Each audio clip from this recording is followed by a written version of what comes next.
안녕하세요. 나무 아카데미입니다. 저희는 내신, 모의고사, 기출, 분석, 변형 문제를 제공하는 국어 전문 학습 자료 제공 사이트입니다. 저희가 이번에 함께 살펴볼 부분은요, 중학교 3학년 2학기 창비, 문제 해결하며 글 읽기입니다. 지문의 시작 부분부터 함께 살펴보도록 하겠습니다. 우리나라는 어디를 가나 온통 음식점 간판들로 요란하다. 도심에서 조금만 벗어나면 웬 가든이 그리도 많은지 서너 집 건너 너도 나도 모두가 가든이다. 숯불 갈빗집을 가든이라고 부르는 모양이다. 사철탕에다 흑연소집, 무슨 연극의 제목 같은 멧돼지와 촌딱집도 심심치 않게 눈에 띈다. 이 땅에서 이미 소멸해버리고 없다는 토종딱집도 버젓이 간판을 내걸고 있다. 바닷가에는 동해, 남해, 황해를 가릴 것 없이 경광이 그럴듯한 곳이면 횟집들이 다닥다닥 줄을 잇고 있다. 지금 보시면 간판들을 제시하고 있는데 전부 다 육식 관련한 간판들만 소개를 하고 있죠. 이처럼 우리나라에 육식을 위주로 한 음식점이 많다는 것을 예시를 통해 제시하고 있습니다. 우리 한국인들이 이렇듯 먹을거리에, 그중에서도 육식에 열을 올린 지는 그리 오래된 일이 아니다. 우리나라가 육식 위주의 식생활이 된 것은 굉장히 최근의 일이죠. 이전에는 채식 위주의 식생활을 해왔습니다. 1960년대 이래 산업화와 도시화의 영향으로 식생활도 채식 위주에서 육식 위주로 바뀌게 된 것이다. 국내산만으로는 턱도 없이 부족하여 엄청난 물량의 육류를 외국에서 수입해다 먹는다. 국민 건강을 생각할 때, 그리고 한국인의 전통적인 기질과 체질을 고려할 때, 이와 같은 육식 위주의 식생활은 결코 바람직하지 않다. 여기서 글쓴이의 생각이 드러나죠? 이와 같은 육식 위주의 식생활을 부정적으로 바라보게 되는 글쓴이의 관점이 나타나고 있습니다.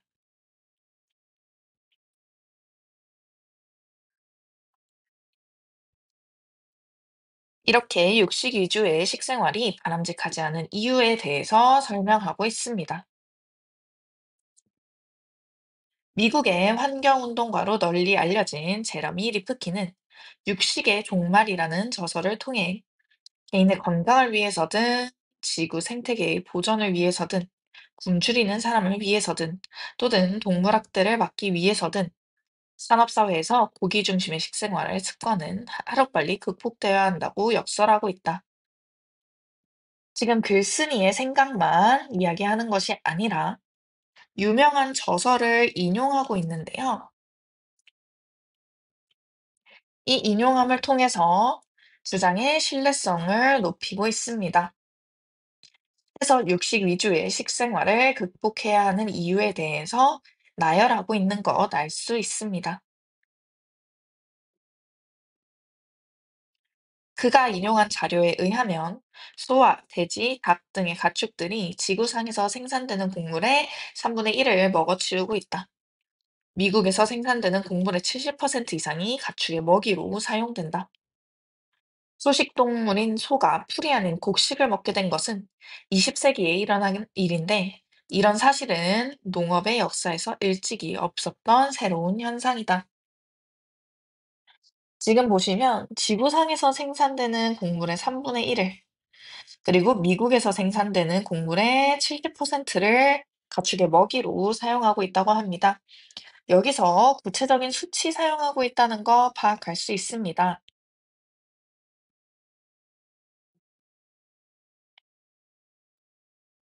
막연하게 많다, 적다라고만 표현하는 것이 아니라 이렇게 구체적인 수치를 활용한다면 글의 신뢰성을 높일 수 있습니다. 초식동물인 소는 본래 풀을 먹는 동물이죠. 근데 최근 사육이 시작되면서 곡식을 먹게 바뀌게 되었습니다. 오늘날 미국에서 1파운드의 쇠고기를 생산하는데 16파운드의 곡식이 들어간다고 한다. 여기서도 1파운드, 16파운드 정확한 수치 제시하고 있는 것 알 수 있겠죠? 고기 중심의 식생활 습관이 한정된 지구 자원을 낭비하고 파괴하고 있다. 지금 보시면 고작 1파운드의 고기를 얻기 위해서 16배나 되는 곡식이 사용된다는 걸 알 수 있습니다. 이를 사람들이 먹을 수 있게 해줬다면 굶주린 사람들에게 더 많은 식량 자원을 보급할 수 있었겠죠. 이렇듯 고기 중심, 육식 중심의 식생활이 한정된 지구 자원을 낭비하고 있다는 것입니다. 가난한 제3세계에서 어린이를 비롯한 수백만의 사람들이 곡물이 모자라 굶주리며 죽어가는 동안 산업화된 나라들에서는 수백만이 넘는 사람들이 동물성 지방을 지나치게 섭취하여 심장병, 뇌졸중, 암으로 죽어가고 있다. 지금 육식 위주의 식생활 때문에 사람들이 죽어가고 건강상의 문제가 발생하고 있다는 것도 문제지만 이로 인해서 가난한 제3세계 사람들이 또한 굶주리며 죽어가고 있다는 사실, 육식이 두 가지로 문제점을 드러내고 있는 것이죠.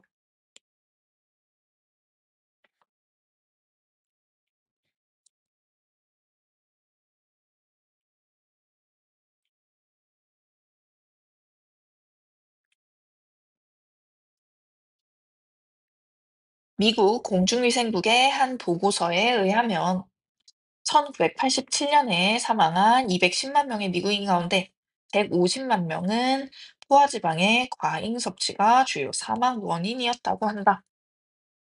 포화지방은 저희 주로 육식에서 많이 찾아볼 수 있는 지방이죠. 이 육식에 사용되는 지방이 너무 과다하게 섭취함으로 인해 사람들을 죽음에 이르게 한 것입니다. 특히 미국에서 두 번째로 흔한 질병인 대장암은 육식과 직접적인 관계가 있다고 한다. 한 연구 보고서는 고기 소비와 심장질환 및 암 발생의 높은 관련성을 보여주는데, 쇠고기 문화권에서의 심장병 발생률이 채식 문화권에서의 심장병 발생률보다 무려 50배나 높다고 한다. 이렇듯 지금 쇠고기 문화권과 채식 문화권의 비교를 통해서 쇠고기 문화권의 심장병 발생 확률이 높음을 부각하고 있는 것 알 수 있습니다. 그러니 오늘날 미국인들과 유럽인들은 말 그대로 먹어서 죽는다고 할 수 있다. 여기서 먹어서 죽는다는 표현, 사실 역설적인 표현이죠. 먹는 건 살기 위해 먹는 것인데, 이로 인해 죽어가게 되는 역설적인 상황이 발생하게 된 것입니다. 이렇듯 지나친 육식 때문에 여러 가지 질병으로 죽을 수 있다라는 의미 전달하고 있습니다. 이와 같은 연구 사례를 읽으면서 내가 두려움을 느낀 까닭은 요즘 우리나라에서도 어른, 아이 할 것 없이 전통적인 우리 식사 습관을 버리고 서양식 식사 습관을 그대로 모방하고 있기 때문이다. 병원마다 환자들로 초만원을 이루는 원인이 어디에 있는지는 우리는 곰곰이 되돌아보아야 한다. 먹어서 죽는 것은 미국인들과 유럽인들만이 아니다. 우리도 먹어서, 너무 기름지게 먹어서 죽을 수 있다라고 되어 있네요. 해서는 서양인들의 식습관에 대해서 주로 이야기했다면, 이 문단에서부터는 우리나라의 식습관에 대해서 이야기하고 있는 거죠. 우리나라는 전통적으로 채식 위주의 식사 습관을 가지고 있었습니다. 하지만 현대에 들어와서 서양식, 육식 위주의 식사 생활로 바뀌게 되었죠.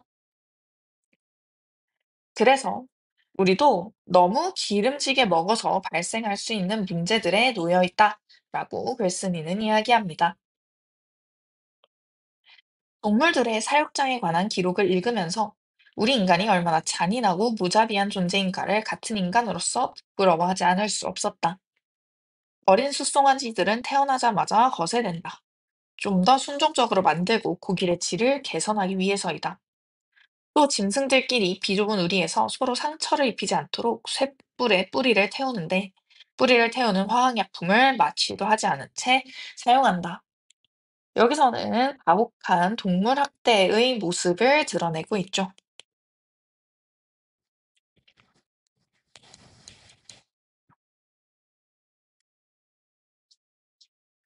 그뿐만 아니라 최소한의 시간에 최대한의 무게를 얻기 위해서 사육 관리자들은 성장 촉진 호르몬과 사료 첨가물을 포함한 여러 가지 약재들을 소들에게 투여한다.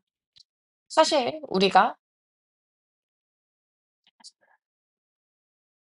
가축을 기를 때 여러 가지 항생제와 성장 호르몬들과 같은 것들을 투여하게 되죠. 이런 것들을 억지로 투여하게 되는 것이 과연 정당한 일인가? 글쓴이는 문제점이라고 생각하고 있습니다. 마지막 문단으로 넘어가도록 하겠습니다. 리프킨의 글을 읽으면서 육식 위주의 요즘 우리 식생활이 얼마나 어리석고 위태로운가를 되돌아본다. 그 글은 일찍이 우리가 농경 사회에서 익혀온 식생활이 없이 이상적이고 합리적이라는 사실을 깨우쳐주고 있다. 여기서 농경 사회에서 익혀온 식생활이란 채식 위주의 식생활을 이야기하는 것이겠죠? 우리는 그릇되게 먹어서 죽는 어리석음에서 벗어나야 한다라고 합니다. 여기서 말하는 그릇되게 먹어서 죽는 어리석음, 즉, 너무 육식 위주의 식생활을 하여 건강을 해치는 것을 의미하게 되겠죠. 여기까지 문제 해결하며 글 읽기에 대해서 내용 한번 살펴보았습니다. 그렇다면 이와 관련한 문제 하나 같이 풀어볼 텐데요.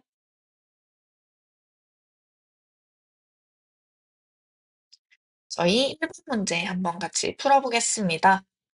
영상을 잠시 멈춰두신 후에 문제를 풀어보시고 한번 같이 확인하도록 하겠습니다.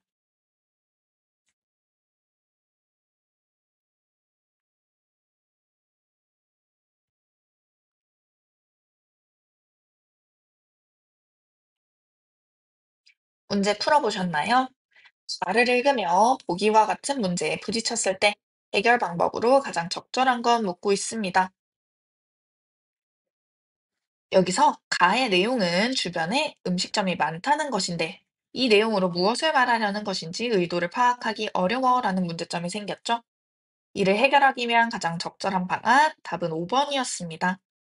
전체적인 글의 내용을 읽어보고 이를 바탕으로 가의 의미를 추론한다. 가의 내용으로 무엇을 말하려는 것인지 파악하기 어렵다면 전체적인 글을 읽어보고 이를 바탕으로 생략된 내용이 무엇인지, 글쓴이의 의도가 무엇인지 등을 추론해 볼 수 있습니다. 이렇게 1번에 5번 답까지 찾아보았는데요. 더 많은 자료는 저희 나무 아카데미 홈페이지에서 확인하실 수 있습니다. 지금까지 나무 아카데미였습니다. 감사합니다. 안녕하세요. 나무 아카데미입니다. 저희는 내신, 모의고사, 기출, 분석, 변형 문제를 제공하는 국어 전문 학습 자료 제공 사이트입니다. 저희가 이번에 함께 살펴볼 부분은요, 중학교 3학년 국어 창비, 문제 해결하며 글쓰기입니다. 저희 글쓰기 단계를 따라가면서 지문 한번 같이 살펴보도록 하겠습니다. 남학생이 이야기합니다. 나는 힘들고 기운 없는 날이면 노래를 들어. 노래는 그런 내 마음을 위로해주고 기운을 북돋아 주거든. 이라며 노래를 듣는 이유에 대해서 설명하고 있습니다. 요즘 우리 반에 기운 없어 보이는 친구들이 많아. 내가 좋아하는 노래 가운데 그런 친구들을 응원하고 위로해 줄 만한 노래가 있는데 그 노래를 친구들에게 소개하고 싶어. 라며 글을 쓰는 목적 정하고 있죠. 글을 쓰는 목적을 명확히 해야 그 이후 주제를 선정하는 데 있어 목적을 고려하면서 글을 선정할 수 있습니다. 그런데 그런 내용을 글로 써보려니 쉽지 않아. 그러자 여우가 조언을 해줍니다. 너무 걱정하지 마. 글을 쓰기 전에는 글의 주제와 목적, 예상 독자 등을 고려해서 계획을 세워야 하는데 너는 이미 그것들을 어느 정도 정했잖아. 그 내용을 좀 더 명확히 정리해보자. 제가 지금 동그라미 친 것들 있죠? 주제, 목적, 예상 독자. 이것들이 모두 글쓰기에 있어서 고려해야 하는 사항들이 되겠습니다. 두 번째로 넘어가겠습니다. 글쓰기 두 번째 단계, 자료 수집하고 선정하기 단계입니다. 남학생이 노래에 관한 나의 감상은 내 생각을 정리하면 되는데, 가수에 관한 정보나 노래에 얽힌 이야기 등에 관해서는 내가 아는 내용이 정확한지 모르겠어 라며 지금 배경 지식이 부족하여 어려움을 겪고 있는 모습 나타나고 있죠. 그러자 여우는 화제와 관련된 배경 지식이 부족해서 걱정이구나. 글을 쓸 때는 책, 신문, 방송, 인터넷 등의 각종 매체에서 관련 자료를 수집해야 해. 면담을 할 수도 있고. 저희가 자료 수집하는 방법이 굉장히 여러 가지죠. 여기서 다 나와 있습니다. 책이나 신문, 방송, 인터넷 등을 볼 수도 있고요. 직접 면담을 할 수도 있습니다. 이렇게 하면 글의 내용이 풍부해지고 정확하게 하는데 도움이 되지. 라며 다양한 자료 수집의 효과까지 이야기하고 있습니다.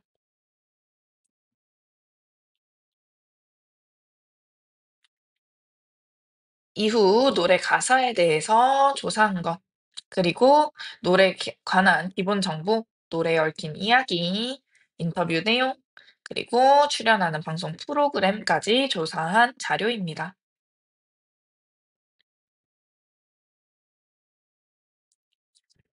내가 찾은 자료를 모두 활용해서 글을 쓰면 더 좋은 글이 되겠지? 라고 묻고 있는데요.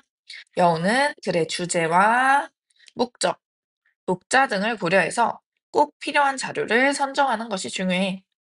예를 들어 5번 자료처럼 글의 주제나 목적과 큰 관련이 없는 내용을 글에 넣으면 글의 통일성이 떨어져 라며 가수가 출연하는 방송 프로그램을 조사한 자료 5번은 글의 주제와 어긋난다라는 점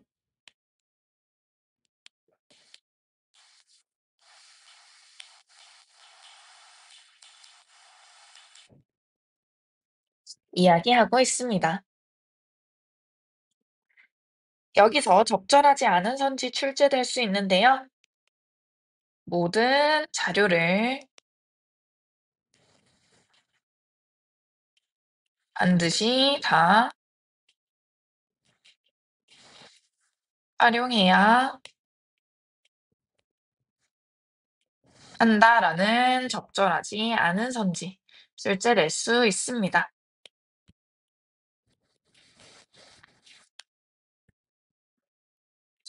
문제 해결하며 글쓰기 세 번째 단계입니다. 개요 작성하기 단계인데요.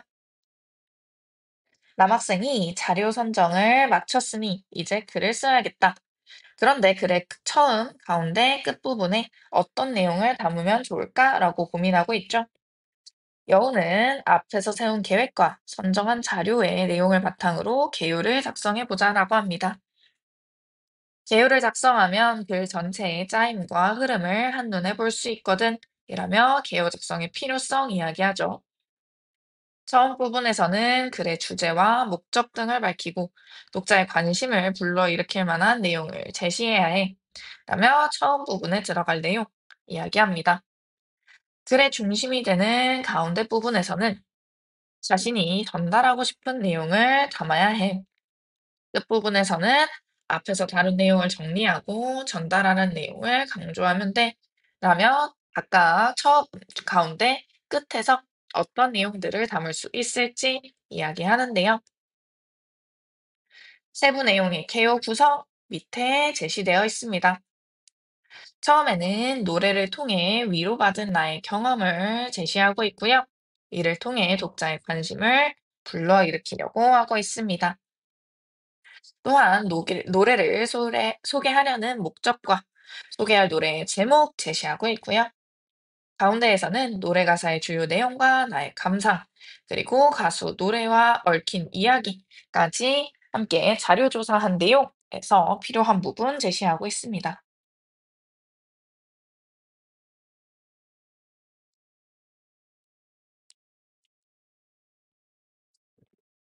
마지막에서는 노래 듣기를 권유함으로써 이 글을 마무리하고 있네요. 남학생이 질문합니다. 그런데 글을 꼭 개요에 맞춰 써야 하는 거야? 글을 쓰다가 더 좋은 생각이 나면 어떡해? 라고 묻고 있죠.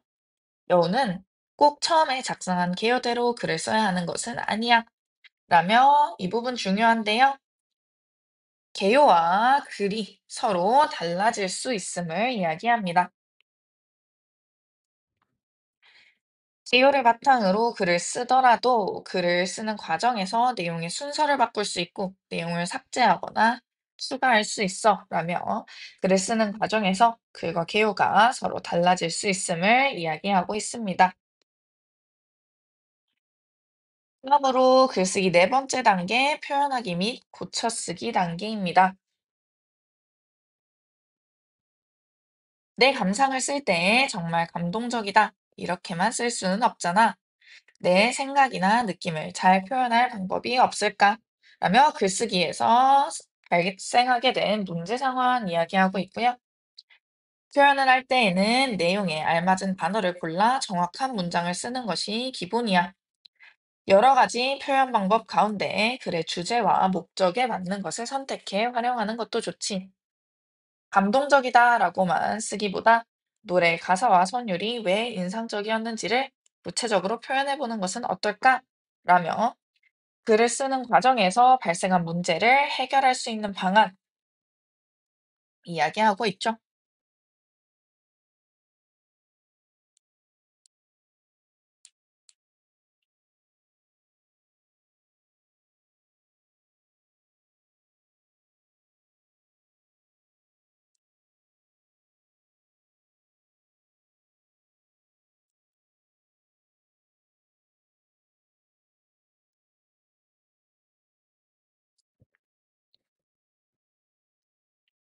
남학생이 이야기합니다. 드디어 다 썼어. 그런데 나 잘 쓴 걸까? 글을 다 쓴 후에는 고쳐 쓰는 과정을 거치는 것이 좋아. 먼저 내가 쓴 글의 의도가 잘 드러나는지 살펴보고 고쳐쓰기의 원리를 떠올리며 글을 다듬어 보자. 라며 고쳐쓰기의 목적 제시하고 있죠. 글을 쓴 의도가 잘 드러나는지 점검하고 글을 다듬는 것입니다. 여기까지 글쓰기 과정 내용 한번 살펴보았는데요. 이와 관련한 문제 하나 같이 풀어보도록 하겠습니다. 저희 이번 문제 같이 풀어볼 텐데요. 쓰기 과정에 대한 설명 묻고 있는 문제입니다. 영상을 잠시 멈춰두신 후에 문제를 풀어보시고 함께 살펴보도록 하겠습니다.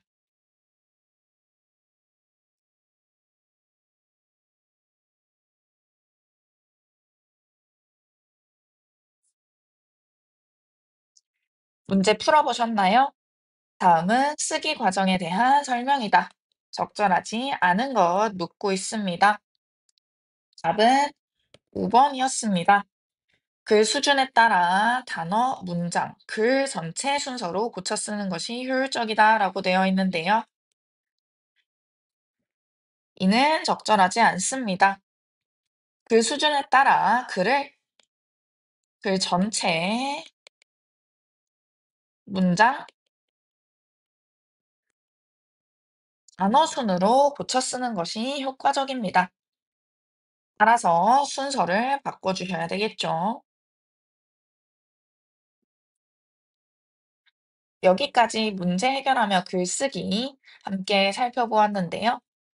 더 많은 자료는 저희 나무 아카데미 홈페이지에서 확인하실 수 있습니다. 지금까지 나무 아카데미였습니다. 감사합니다. 안녕하세요. 나무 아카데미입니다. 저희는 내신, 모의고사, 기출, 분석, 변형 문제를 제공하는 국어 전문 학습 자료 제공 사이트입니다. 저희가 이번에 함께 살펴볼 부분은요. 중학교 3학년 2학기 창비 진달래꽃입니다. 저희 그렇다면 진달래꽃 내용부터 같이 살펴보도록 하겠습니다.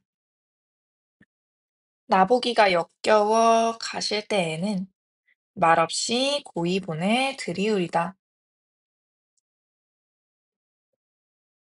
이때 나보기가 역겹다라는 것은 이미 나를 보기 싫으실 때 그때에는 그때 나를 떠나 가실 때 말없이 고이 보내드리겠습니다. 라는 표현을 하고 있네요. 이때 드리우리다 라는 표현은 정어체로서 드리겠습니다 라는 의미를 가지고 있습니다. 그리고 이 시는요, 삼문보의 7호조의 민요조 가락을 가지고 있는데요. 나보기가 역겨워 가실 때에는 말없이 고이보내 드리우리다. 이렇게 세 번씩 끊어 있는 구조 가지고 있고요. 7호조라 함은 글자 수를 이야기하는 거죠. 지금 보시면 나, 오, 기, 가, 역겨워 일곱 자죠. 그리고 가실 때에는 총 다섯 글자입니다. 이렇게 일곱 글자, 다섯 글자가 반복되는 민요조의 가락을 보이고 있습니다. 영변의 약산 진달래꽃, 아름다다 가실 길에 뿌리우리다. 이 영변의 약산, 구체적인 지명 나타나고 있는 거 확인하실 수 있겠죠?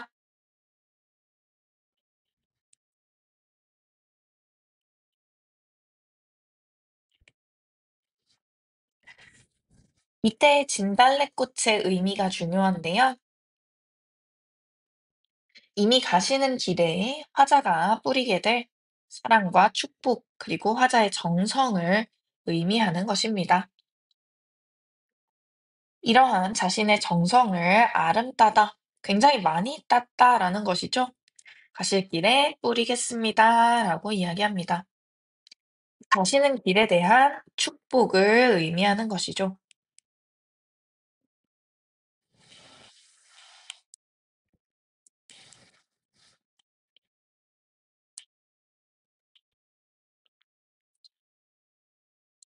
가시는 걸음걸음 놓인 그 꽃을 습분이 들여밟고 가시옵소서라고 합니다. 이때 꽃은 진달래꽃이잖아요.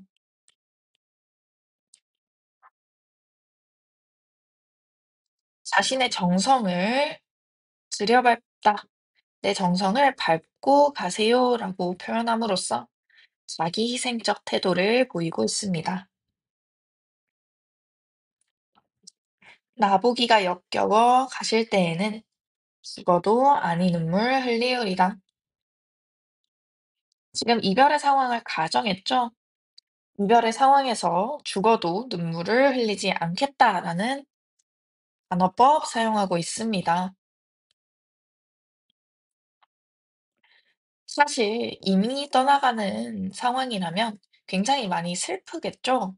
근데 그럼에도 눈물을 흘리지 않겠다라고 단어적으로 표현함으로써 자신의 감정의 절제와 자신의 희생적 태도를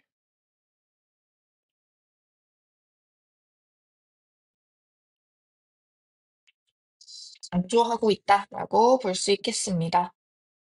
그리고 지금 1연과 4연이 수미상관을 이루고 있죠? 이를 통해서 운율을 형성하고 의미를 강조하고 있습니다. 그렇다면 이 진달래꽃에 대한 서평문 하나 같이 살펴보도록 하겠습니다. 김소월의 시 진달래꽃을 제대로 이해하기 위해서는 1920년대 평북 정주에서 생활한 김소열의 감각으로 되돌아갈 필요가 있다. 이와 더불어 영변약산에 피어나던 진달래꽃의 의미와 사실대에는 쓰인 가정법의 의미를 제대로 파악해야 이 시의 참다운 정취를 의미할 수 있다. 지금 이 시를 이해하기 위해서 어떤 것들을 알아두면 좋을지에 대해서 이야기하고 있죠. 총 세 가지의 관점에서 해석하겠다라는 걸 보여주고 있습니다. 영변은 김소월의 고향인 정주에서 가까운 곳으로 진달래가 아름답게 피기로 유명하다. 지금 여기서 작가에 대한 정보 활용하고 있죠. 우리가 봄이 되면 진해에 벚꽃을 보러 가자고 하거나 지리산에 철쭉을 보러 가자고 하듯이 당시 그곳 사람들 사이에서는 약산 진달래 구경 가자라는 말이 관용어처럼 쓰였다. 지금 일상생활에서 저희가 흔히 있을 법한 예를 들어서 저희 독자의 이해를 돕고 있습니다. 즉, 봄날의 약산 진달래는 김소월이 살던 그 시대 그 지방 사람들이 생각할 수 있는 가장 아름다운 대상이었던 것이다. 하필 폭중에서도 영변의 약산 진달래꽃을 뿌리겠다라고 이야기했던 화자의 마음이 이렇게 아름다운 꽃을 뿌리겠다라는 의미로 해석될 수 있는 것이죠. 이 시의 화자는 이미 자기가 싫다고 떠나는 날이 오면 말없이 고이 보내주는 것은 물론이요. 임의 앞길에 진달래꽃까지 한아름 따다 뿌려줄 것이라고 말한다. 화자는 자기가 생각할 수 있는 최상의 아름다움인 약산 진달래꽃을 이미 떠나는 길에 뿌림으로써 이미 가는 길을 아름답게 축복하겠다는 것이다. 라며 지금 영변의 약산 진달래꽃, 하필 약산 진달래를 뿌렸다라는 의미에 집중하여 진달래꽃 이연에 대한 해석 덧붙이고 있습니다. 저희 조금 넘어가서요. 마지막에서 두 번째 단락 확인하도록 하겠습니다. 우리는 이쯤에서 1연과 4연의 가실 때에는이 가정의 어법으로 쓰였다는 점에 주목해야 한다. 인과 화자는 현재 어떤 형태로든 만나고 있으며 그러한 상태에서 화자는 이미 떠나는 상황을 가정하여 자신의 생각을 말하고 있다. 여기서 중요한 점이 이별을 가정한 것이지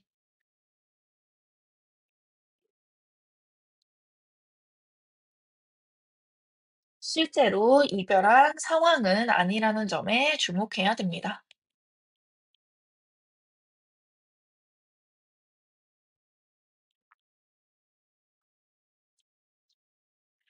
즉, 나는 지금 당신이 나를 진정 사랑하는지 어쩌는지는 알지 못하지만 설사 당신이 미래의 어느 날 내가 싫다고 나를 떠나는 그런 때가 와도 나는 당신을 미워하거나 붙잡으며 울고불고 하지 않겠다.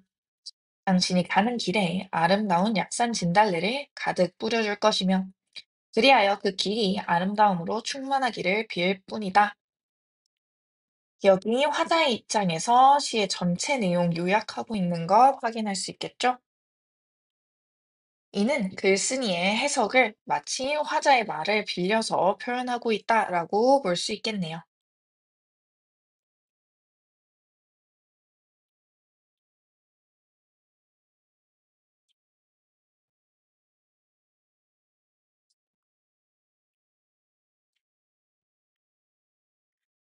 그렇다면 여기까지 진달래꽃 내용과 이와 관련한 해석 한 가지 살펴보았는데요.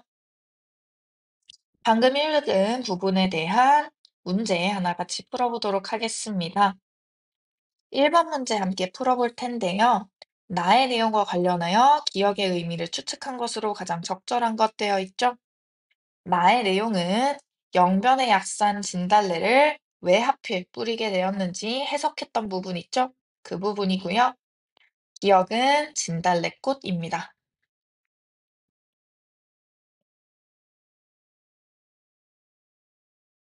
그렇다면 영상을 잠시 멈춰두신 후에 문제를 풀어보시고 함께 살펴보도록 하겠습니다.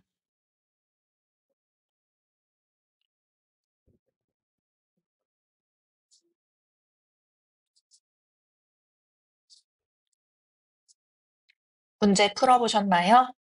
가장 적절한 것, 답은 4번이었습니다. 가장 아름다운 것을 마치며 보내는 축복되어 있는데요. 여기서 말하는 가장 아름다운 곳, 바로 영변의 진달래꽃이죠. 영변, 약산,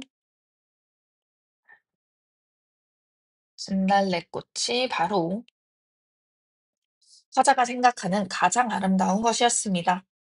이것을 바치며 임의 앞길을 축복하겠다는 내용을 진달래꽃이라는 시어에 담고 있었죠. 따라서 1번에 4번 답까지 찾아보았습니다. 더 많은 자료는 저희 나무 아카데미 홈페이지에서 확인하실 수 있습니다. 지금까지 나무 아카데미였습니다. 감사합니다. 안녕하세요. 나무 아카데미입니다. 저희는 내신, 모의고사, 기출, 분석, 변형 문제를 제공하는 국어 전문 학습 자료 제공 사이트입니다. 저희가 이번에 함께 살펴볼 부분은요. 중학교 3학년 창비, 타당한 근거를 들어 글쓰기입니다.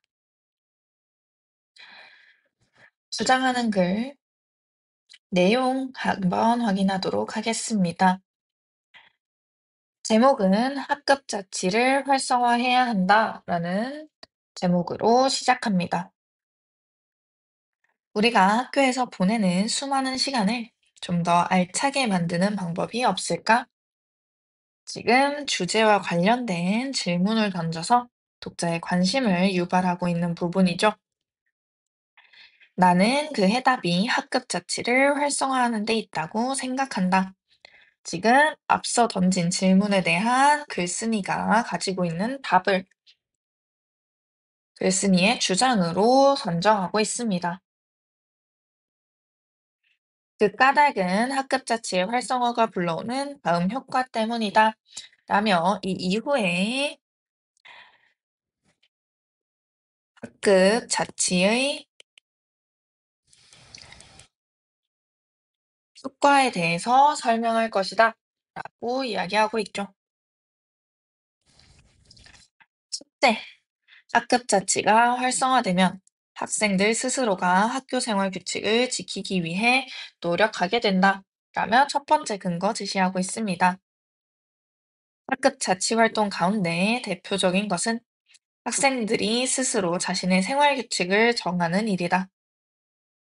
한 신문 기사에 따르면 학급 자치가 활성화된 중학교에서는 학생들이 스스로 생활 규칙을 정하고 그것을 잘 지켰는지 한 달에 한 번 점검하는 시간을 갖는다고 한다. 지금 현재 자신의 주장에 뒷받침할 수 있는 사례를 제시하고 있는 거 확인할 수 있겠죠?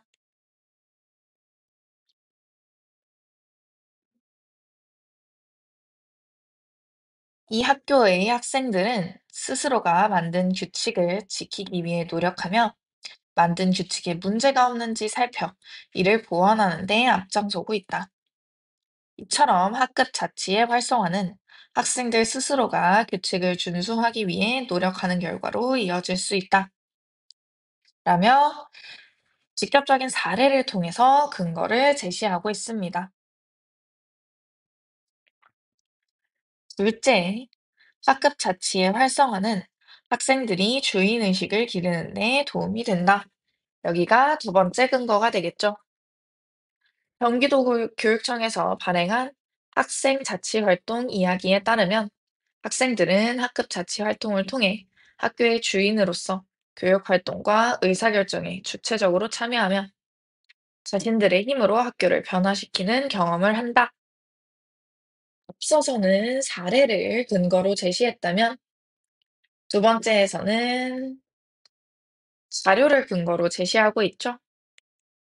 그 중에서도 도서, 책 자료를 근거로 제시하고 있습니다.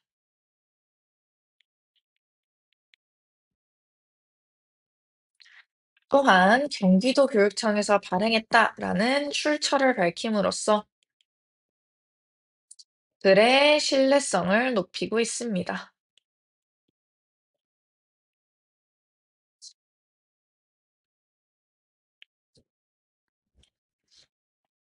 이는 학생들의 주인의식을 기르는 데 도움을 주어 학교 생활을 보다 능동적으로 하게 한다. 학급 자치의 활성화가 학생들의 주인의식을 기르는 데 도움을 줄 뿐만 아니라 학교에서 생활하는 태도에도 영향을 주는 것이다. 이렇게 두 번째 근거 살펴보았고요. 세 번째 근거로 넘어가겠습니다. 셋째, 학급 자치의 활성화는 학생들이 민주시민의 자질을 갖추는 데 도움이 된다. 민주시민으로 성장하기 위해서는 어떠한 일을 스스로 결정하고 그 결과에 책임을 지는 경험이 필요하다. 학급 자치 관련 책, 학생 자치를 말하다의 저자 가운데 한 사람인 백 선생님의 학급 자치가 활성화되면 학생들은 학급의 주인이 되어 자신들이 겪는 문제를 해결할 수 있는 방안을 반 친구들과 함께 고민합니다. 그 과정에서 자신들의 결정과 그 결과에 책임을 지는 경험을 하면서 민주시민의 자질을 갖추어 나가게 되지요. 라며 학급 자치의 활성화가 학생들이 민주시민으로 성장하는 데 도움을 준다고 밝혔다. 여기서도 주장의 근거 들고 있는데요. 그 주장의 근거 든 자료 제시하는 방식 한번 봅시다. 우선 책의 저자의 말을 인용하고 있죠. 저자의 말을 직접 인용하고 있는 것 확인하실 수 있습니다. 글쓴이는 전문가와의 면담을 통해서 학급 자치가 학생들의 주인의식을 길러줌을 주장하고자 합니다. 또한 저명한 저자의 저서를 이용하여 신뢰도를 높이고 있는 것 확인하실 수 있습니다. 지금까지 학급 자치를 활성화해야 하는 까닭을 살펴보았다. 학교의 주인은 학생이다. 학생들이 학교의 주인으로서 보다 능동적이고 진취적으로 학교 생활을 할 수 있도록 학급 자치를 활성화할 것을 다시 한번 주장한다. 라며 학급 자치의 효과 요약하고 글쓴이의 주장을 다시 한번 강조하고 있습니다. 여기가 바로 끝부분이 되겠습니다. 이렇게 주장하는 글 한 가지 함께 살펴보았는데요. 이와 관련한 문제 같이 풀어보도록 하겠습니다. 우선 1번 문제 풀어볼 텐데요. 영상을 잠시 멈춰두신 후에 문제를 풀어보시고 함께 살펴보겠습니다.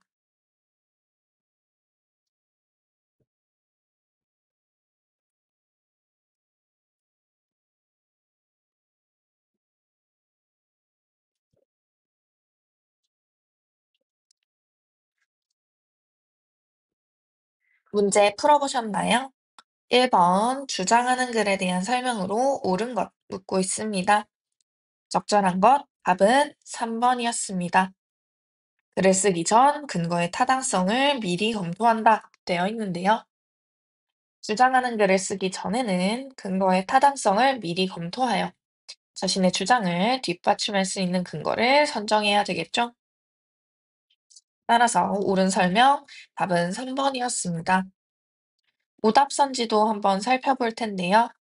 1번 정보 제공을 목적으로 설명하는 글이다. 이것은 설명하는 글에 대한 설명이 되겠죠?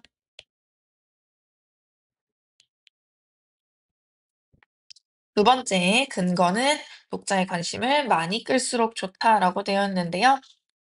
관심을 많이 끄는 것이 아니라 타당할수록 좋은 근거가 되겠죠? 4번, 발단, 전개, 위기, 절정, 결말의 5단 구성을 가진다 되어 있는데요. 이는 소설에 대한 설명입니다. 5번, 신뢰성이 떨어지는 근거는 가장 마지막에 제시해야 독자를 설득하는 데 유리하다 되어 있는데요. 사실상 신뢰성이 떨어지는 근거는 활용하지 않는 것이 가장 좋겠죠?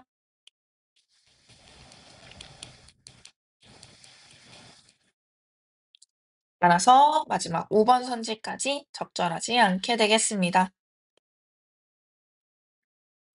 다음으로 2번 문제도 같이 풀어볼 텐데요. 윗글에 대한 설명으로 적절하지 않은 것 묻고 있습니다. 영상을 잠시 멈춰두신 후에 2번 문제 풀어보시고 같이 살펴보겠습니다.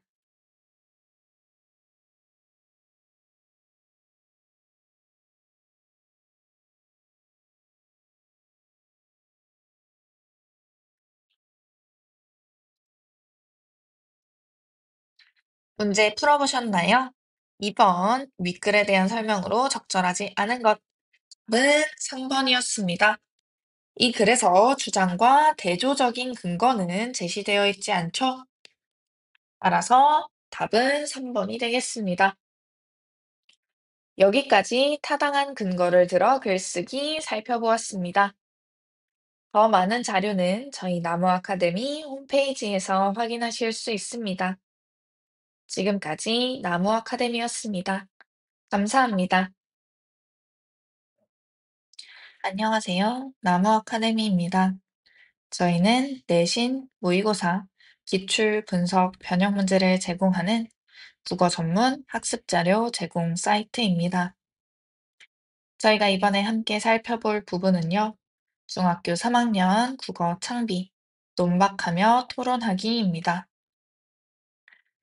첫 번째로 토론은 무엇일까?부터 살펴보겠습니다. 다음 시간에는 우리 주변에서 발생한 문제나 의견 차이가 있는 일들 가운데 하나를 정해 토론을 해볼 거예요. 여러분은 토론에 관해 무엇을 알고 있나요? 초등학생 때 토론을 많이 했어요. 그때 배웠는데 토론은 어떤 논제에 관해 찬성 측과 반대 측이 각자 근거를 제시하면서 자신의 주장이 옳고 상대방의 의견이 부당함을 논리적으로 주장하여 청중을 설득하는 말하기예요. 라며 지금 토론의 개념 제시하고 있습니다. 여기서 토론의 구성원, 찬성 측, 반대 측, 청중 등이 있음을 확인할 수 있는데요. 이렇게 토론의 개념 첫 번째로 제시하고 있습니다. 재완은 토론자는 찬성 측과 반대 측으로 나뉘는데 이들은 각각 논제에 관한 자신의 주장을 펼쳐요. 찬성 측은 논제가 참임을 증명하고 반대 측은 찬성 측의 증명이 틀렸음을 밝혀야 해요. 이렇게 제시되어 있는데요. 이때 찬성 측과 반대 측이 각각 어떤 역할을 하게 되는지 묻는 문제가 출제될 수 있습니다.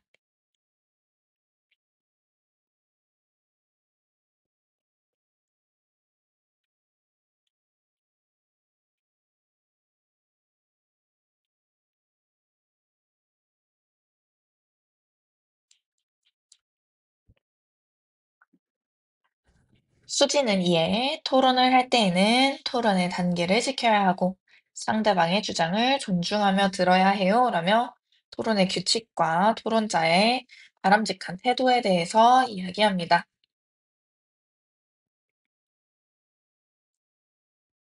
다음으로 비판적 듣기와 논리적 반박입니다. 비판적으로 듣는다는 건 상대방의 말에서 꼬투리 잡을 만한 것을 찾는 거죠. 반박은 상대의 말을 반대하는 거고요. 라고 묻자 선생님은 아니에요. 비판적 듣기는 자신이 들은 내용을 확인하고 그 내용의 신뢰성, 타당성, 공정성을 평가하며 듣는 거예요. 라고 설명하고 있죠. 이때 세 가지 판단의 주요 요소들을 꼭 알아두셔야 합니다. 신뢰성은 정보나 자료의 출처가 믿을 만한 것인지 평가하는 것이고요. 타당성은 주장과 그 근거가 관련이 있는지, 근거가 주장을 뒷받침하는지, 근거에서 주장을 이끌어내는 방식이 논리적인지 등을 평가하는 것입니다. 다음으로 공정성은요, 말의 내용이나 주장이 공평하고 정의로운지를 평가하는 것이죠. 이렇게 논리적으로 반박한다는 것은 상대방이 제시한 주장과 근거의 신뢰성, 타당성, 공정성을 비판적으로 분석하여 논리적 허점 및 오류에 관해 근거를 들어 말하는 것이고요. 따라서 논리적으로 반박하기 위해서는 비판적 듣기가 우선되어야 한답니다. 라고 논리적으로 반박하기 위해서 비판적 듣기를 먼저 하고 이후 논박하기가 이어져야 된다라는 점 제시하고 있습니다. 그럼 토론의 한 장면을 살펴볼까요? 상대 측 토론자의 입장이 되어 비판적으로 들어보세요. 라며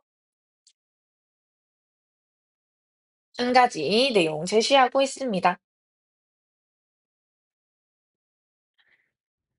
이때의 주장은요, 동물원을 폐쇄해야 한다는 논제에 찬성합니다. 라고 시작하고 있네요. 며칠 전에 제 동생이 어느 다큐멘터리를 보았는데, 동물원에서 동물들을 제대로 돌보지 않아 동물들이 비참하게 죽어갔다고 합니다. 라며 동생이 본 다큐멘터리에 대한 내용을 근거로 제시하고 있는데요. 이는 직접 본 것이 아니므로 정보가 정확하지 않으며 정보의 출처를 밝히고 있지 않습니다. 어느 다큐멘터리라고 할 뿐 구체적인 출처를 밝히고 있지 않죠.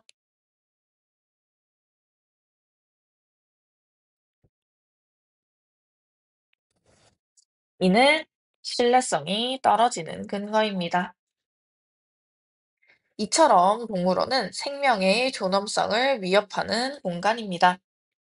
그리고 동물원은 사람들이 동물을 학대하는 공간입니다. 일부 관람객들은 동물에게 그들이 먹어서는 안 되는 음식을 주는가 하면 공개된 공간에 있는 동물들을 만지거나 우리를 두드려 자고 있는 동물들을 놀라게 하기도 합니다. 여기서는 사례 두 가지 제시함으로써 근거를 들고 있습니다. 이처럼 사람들이 동물원 관람 예절을 지키지 않아 동물들이 고통받고 있습니다.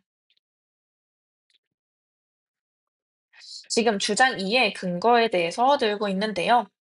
동물원 관람 예절과 동물원이 동물을 학대하는 공간이라는 주장은 직접적인 관련이 없겠죠? 따라서 이 내용도 적절하지 않은 근거다라고 볼 수 있겠습니다. 게다가 동물원은 생명을 돈벌이 수단으로 이용하는 공간일 뿐입니다. 동물보호단체의 대표 강 씨는 신문과의 한 인터뷰에서 동물원은 동물들의 이익을 창출하는 수단으로 생각합니다. 라고 말한 데서 이를 알 수 있습니다. 이때의 근거는요, 동물보호단체의 입장만을 제시하고 있죠. 이는 공정성이 부족하다라고 이야기하고 있습니다. 이때 공정성을 높이기 위해서는 동물원을 운영하는 사람의 입장도 함께 고려하는 것이 좋겠죠. 그렇다면 이 내용에 대해서 어떻게 평가하고 있는지 확인해 보겠습니다. 수지가 자신의 주장을 강하게 드러내고 있지만 뭔가 이상해요 라고 이야기하죠. 토론자의 말에 논리적 허점이 있기 때문이에요. 신뢰성, 타당성, 공정성 측면에서 어떤 문제가 있는지 하나하나 살펴볼까요? 먼저 신뢰성은 정보나 자료의 출처가 믿을 만한 것인지 평가할 수 있습니다. 출처가 불확실하거나 정확하지 않은 정보를 근거로 들거나 인정할 수 없는 권위에 기대어 어떤 말을 인용한다면 그 내용을 신뢰하기 어렵겠죠. 그런 점에서 토론자가 말한 첫 번째 주장과 그 근거는 어떤가요? 라고 선생님이 묻자 재환이는 토론자는 자신의 동생이 본 다큐멘터리 내용을 근거 삼아 동물원이 생명의 존엄성을 위협하는 공간이라고 주장하고 있어요. 그런데 그 다큐멘터리는 자신이 직접 본 것이 아니에요. 지금 직접 본 것이 아니므로 정보가 정확하지 않다는 점, 신뢰성이 부족하다는 것으로 지적하고 있고요. 게다가 어느 방송사의 무슨 프로그램인지 정확히 밝히지 않아서 정보의 출처가 불분명해요. 라며 출처가 불확실하다는 것 또한 지적하고 있습니다. 그래서 사실 여부를 확인할 수도 없고 신뢰하기 어려워요. 라고 최종 신뢰도가 부족하다 평가하고 있습니다. 선생님은 이에 잘 분석했네요. 그런데 정보의 출처가 확실해도 논리적으로 문제가 있을 수 있어요.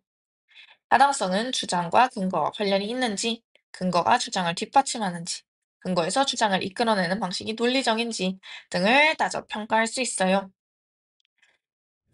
이에 대해서 동물원 관람 예절 이야기했던 내용 타당한지 묻고 있는데요. 수면은 이에 대해서 이 둘 사이에 직접적인 관련이 없다고 타당성이 부족하다라는 것 평가 내리고 있습니다.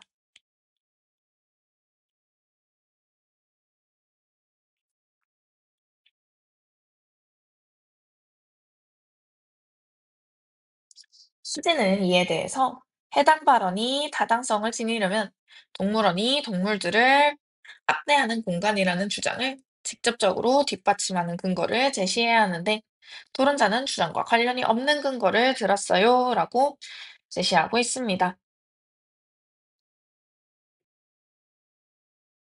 마지막으로 동물보호단체의 말을 인용한 것에 대해서는 출처를 분명히 밝히고 있어서 신뢰성은 확보되고 있지만, 한쪽의 입장만을 드러내는 말로 이는 공정성이 부족하다라는 평가 내리고 있습니다.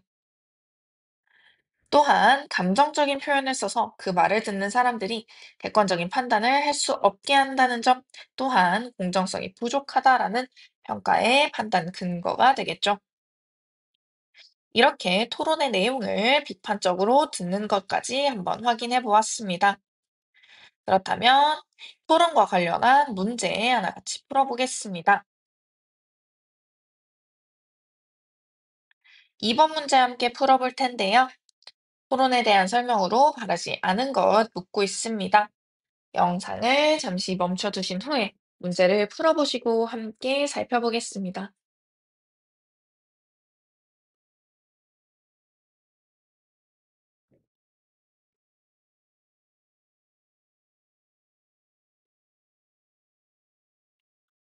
문제 풀어보셨나요? 2번 토론에 대한 설명으로 바르지 않은 것, 답은 3번이었습니다. 최선의 해결 방안을 찾는 협력적인 말하기이다라고 되어 있는데요. 토론은 기본적으로 찬성 측과 반대 측이 각각 자신의 주장이 옳음을 논리적으로 주장하는 대립적인 말하기죠.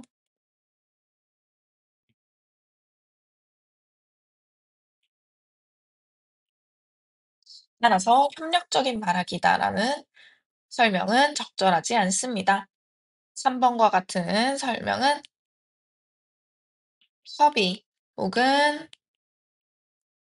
소위의 과정에 대한 설명이 되겠네요. 여기까지 논박하며 토론하기 함께 살펴보았습니다. 더 많은 자료는 저희 나무 아카데미 홈페이지에서 확인하실 수 있습니다.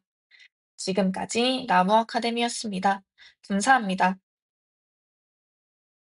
안녕하세요. 나무 아카데미입니다. 저희는 내신, 모의고사, 기출, 분석, 변형 문제를 제공하는 국어 전문 학습 자료 제공 사이트입니다. 저희가 이번에 함께 살펴볼 부분은요, 중학교 3학년 2학기 창비, 논증 방법 파악하며 읽기입니다. 본문 내용 함께 살펴보겠습니다. 아름다움은 우리 마음속에 있다. 아름다움이란 무엇일까요? 지금 의문문 사용해서 제재에 대한 질문으로 시작하고 있습니다. 그러면 여기서 우리는 이 글의 제재, 바로 아름다움을 소재로 말하고 있다라는 거 알 수 있겠죠? 이렇게 독자의 흥미를 유발하는 시작 보여주고 있습니다. 아름다움을 어떻게 규정해야 하는지에 관한 논의는 매우 오래전부터 이어지고 있습니다. 아름다움을 인간의 마음속에 있는 주관적인 성질이라고 보는 사람들이 있는가 하면, 아름다움이 사물에 담긴 객관적인 성질이라고 보는 사람들도 있습니다. 지금 주관적 성질이라고 생각하는 사람들과 객관적 성질이라고 생각하는 사람들의 견해 차이를 보여주고 있는데요. 주관적 성질이라 함은 아름다움이 마음속에 있기 때문에 사람마다 다 다르게 볼 수 있다라고 생각하는 것이겠죠. 누군가는 레오나르도 다빈치의 그림을 보고 너무 아름답다고 생각할 수 있겠지만, 또 다른 누군가는 그렇지 않을 수도 있다고 생각하는 입장입니다. 반면 객관적 성질이라고 생각하는 입장에서는요, 아름다움이 모든 사물에 담겨 있는 것이기 때문에 모든 사람이 다 똑같이 바라본다고 생각하는 것입니다. 누군가 이 그림을 예쁘다라고 생각한다면 다른 모든 사람들도 그것을 예쁘다라고 받아들일 것이다 라고 보는 입장이죠.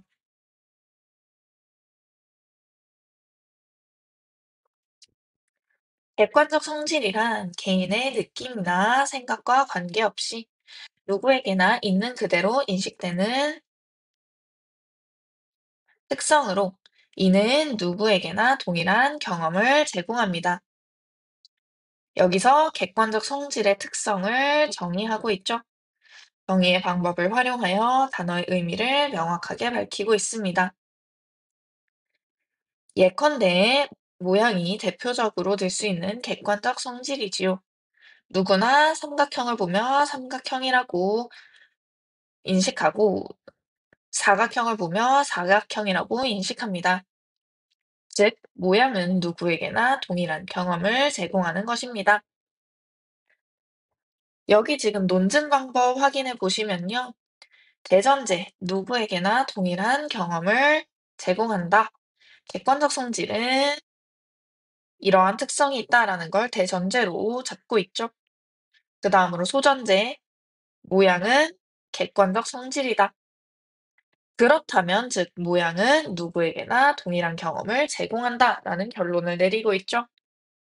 여기서 논증 방법 연역 사용되었습니다. 대전제, 소전제, 결론의 순서대로 논증하고 있는 것이죠. 그렇다면 아름다움은 어떨까요? 아름다움을 어떻게 규정하는지에 따라 아름다움을 대하는 우리의 태도 역시 달라지지 않을까요? 다음으로 프랑스 파리에 있는 에펠탑은 현재 많은 프랑스 사람들과 관광객들에게 아름답다고 평가받는 건축물입니다.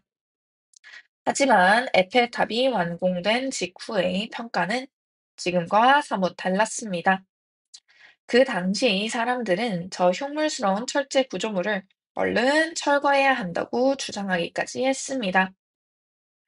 지금 파리의 에펠탑은 현대 사람들에겐 대체적으로 아름답다고 평가받지만 과거의 사람들에겐 흉물스럽다라고 평가받았던 것이죠. 바로 에펠탑의 아름다움에 대한 평가가 달라지게 된 것입니다.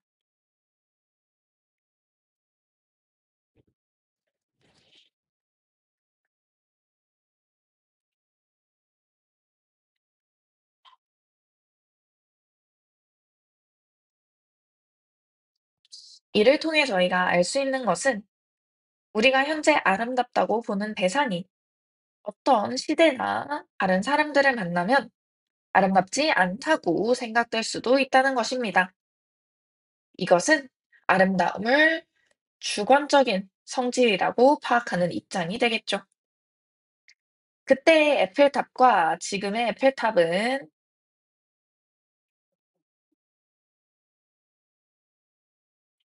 그 모습에 별 차이가 없지만 에펠탑의 아름다움에 관한 평가는 완전히 달라진 것입니다. 이처럼 에펠탑은 그대로인데 에펠탑의 아름다움에 대한 평가가 시대에 따라 달라진 것이죠. 즉, 아름다움은 인간의 마음속에 있는 주관적인 성질일 것입니다. 또 다른 예를 살펴봅시다. 다음 두 그림은 각각 신윤복이 그린 미인도와 프란시스코 고야가 그린 옷 입은 마하로, 아름다운 사람들을 그린 작품입니다. 그런데 그림 속 두 인물의 생김새는 서로 많이 다릅니다. 왼쪽 그림 속 여인이 오밀조밀한 이목구비에 정성스레 따 올린 머리를 하고 있는데 반해 오른쪽 그림 속 여인은 시원스레 큰 이목구비에 헝클어진 머리를 하고 있습니다. 두 작품의 아름다움이 서로 다른 모습으로 표현되어 있는 것입니다. 여기서 또한 미인에 대한 동양과 서양의 상반된 관점을 제시하고 있죠. 에펠탑과 같은 구조물의 아름다움뿐만 아니라 사람의 아름다움 또한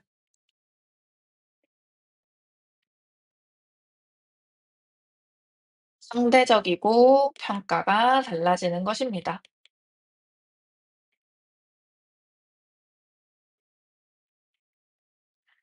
역시나 이는 아름다움이 주관적 성실이다 라는 입장의 근거가 되겠죠.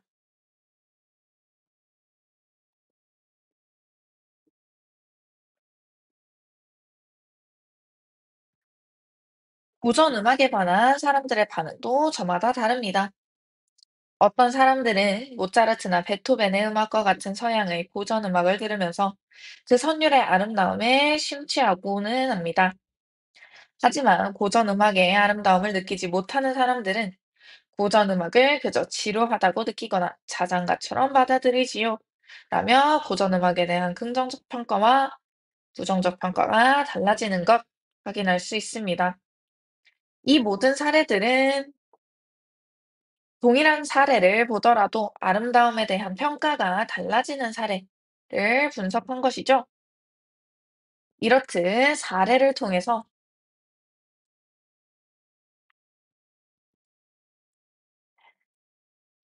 결론에 이르게 되는 논증 과정, 바로 기납의 논증 과정 사용하고 있다고 확인할 수 있겠습니다.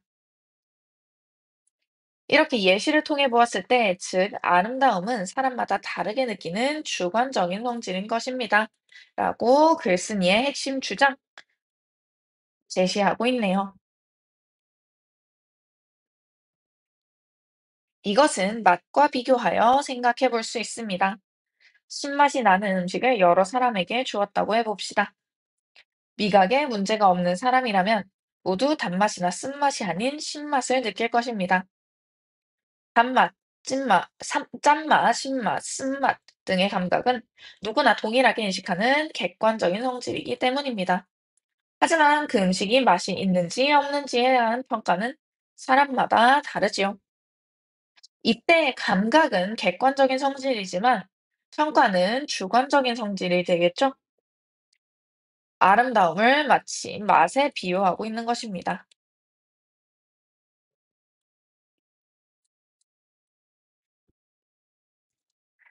아름다움도 이와 유사합니다. 지금 유추의 논증 방법 사용하고 있죠? 아름다움과 맛의 공통점을 언급한 뒤 다른 속성도 이와 유사할 것이라고 추론하는 방법입니다. 우리가 어떤 대상을 접했을 때 그 대상의 모양이나 색 같은 객관적 성질은 누구에게나 동일하게 인식됩니다. 하지만 그 대상이 아름다운지 아름답지 않은지에 관한 평가는 사람마다 다릅니다. 다른 사람이 보기에는 아름답게 보여도 내 눈에는 그렇지 않을 수 있는 것입니다. 라며 아름다움의 평가가 주관적인 성질이다 라는 것 다시 한번 강조합니다. 사람들은 아름다운 것을 좋아합니다. 그래서 아름다움을 추구하고 아름다워지기 위해 노력합니다. 그러다 보니 자신이 아름답지 못하다는 생각이 들 때에는 크게 상심하기도 합니다. 이것이 바로 아름다움을 객관적 성질로 생각할 때 발생할 수 있는 부작용이죠. 하지만 아름다움에는 정답이 없습니다. 아름다움을 판단하는 기준은 각자의 마음속에 있기 때문입니다. 아름다움은 이렇듯 주관적 성질이기 때문에 절대적인 기준은 존재하지 않게 되겠죠. 따라서 다른 사람들이 생각하는 아름다움의 기준에 자신을 무조건 맞추려 하기보다는 스스로를 아름답게 바라보려고 노력할 때 진정으로 우리는 아름다워질 수 있음을 기억하시기 바랍니다. 라며 아름다움을 태하는 올바른 태도에 대해서 마지막으로 이야기하면서 글 마무리되고 있습니다. 그렇다면 이와 관련한 문제 같이 풀어보겠습니다. 저희 6번 문제 한번 같이 풀어볼 텐데요. 방금 읽은 글에 대한 설명입니다. 영상을 잠시 멈춰두신 후에 문제를 풀어보시고 함께 살펴보겠습니다.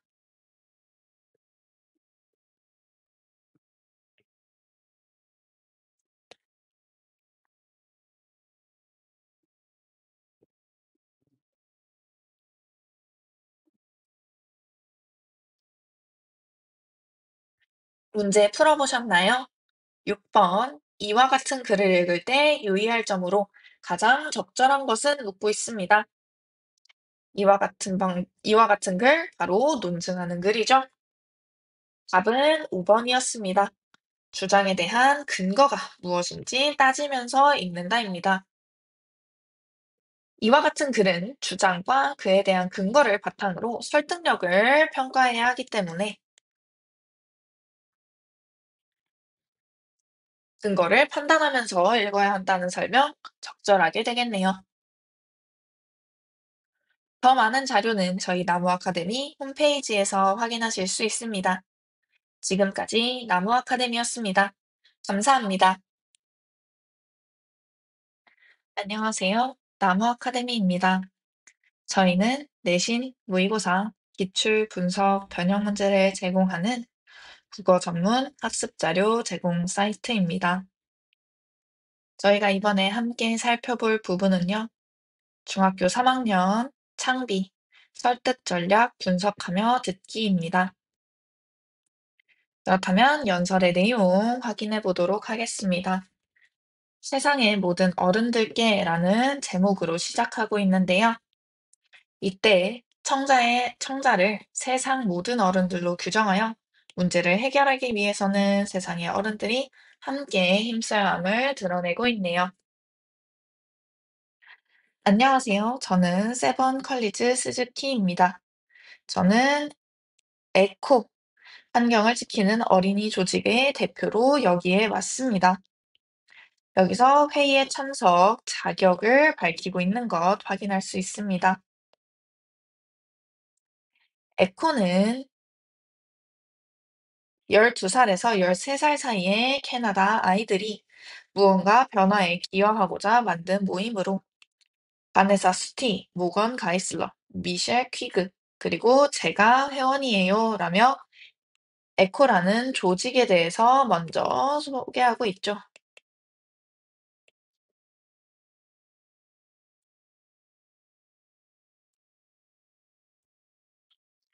저희는 여러분께 살아가는 방식을 바꾸지 않으면 안 될 거라는 말씀을 드리기 위해 6천 마일을 여행하는데 필요한 경비를 스스로 모금했답니다. 라며 캐나다에서 브라질까지 오는 경비를 아이들 스스로 마련했다라고 이야기하는데요. 이는 화자가 전하는 메시지의 신뢰성을 높일 수 있는 것입니다. 인성적 설득 전략을 사용하고 있다라고 확인할 수 있는데요. 화자의 사람 됨됨이나 성실하고 진지한 태도 등을 바탕으로 화자의 말에 신뢰를 갖게 하여 청자를 설득하는 것이죠. 6천 마일을 여행하는데 필요한 경비를 스스로 모금했을 만큼 이 자리에 참석하는 데 있어서 진지한 태도로 참석하게 되었다라는 것을 강조하는 것입니다. 저는 미래의 모든 세대들을 위해 여기에 섰습니다.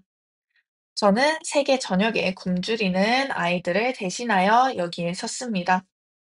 저는 이 행성 위에서 죽어가고 있는 수많은 동물들을 위해 여기에 섰습니다. 저희는 이제 말하지 않고는 그냥 있을 수 없게 되었거든요. 라며 연설의 목적 밝히고 있습니다. 총 두 가지였죠. 빈곤 문제 이야기하려 하고요. 환경 문제, 즉 동물들에 대한 문제 이야기하려고 하고 있습니다. 저는 오존층의 구멍 때문에 햇빛 속으로 나가기가 두렵습니다. 공기 속에 무슨 화학물질이 들어있을지 모르기 때문에 숨쉬기가 두렵습니다. 저는 밴쿠버에서 아빠와 함께 낚시하기를 즐겼습니다. 그런데 바로 몇 해 전, 암에 걸린 물고기들을 발견했습니다. 그리고 지금 우리는 날마다 동식물이 멸종되고 있다는, 그들이 영원히 사라지고 있다는 소식을 듣고 있습니다. 지금 환경 문제의 심각성을 여러 가지 사례를 제시하여 부각하고 있는 것 확인할 수 있겠습니다. 또한 두렵습니다라는 말을 반복하고 있죠. 이를 통해서 문제 상황 강조하고 있는 것 확인하실 수 있습니다.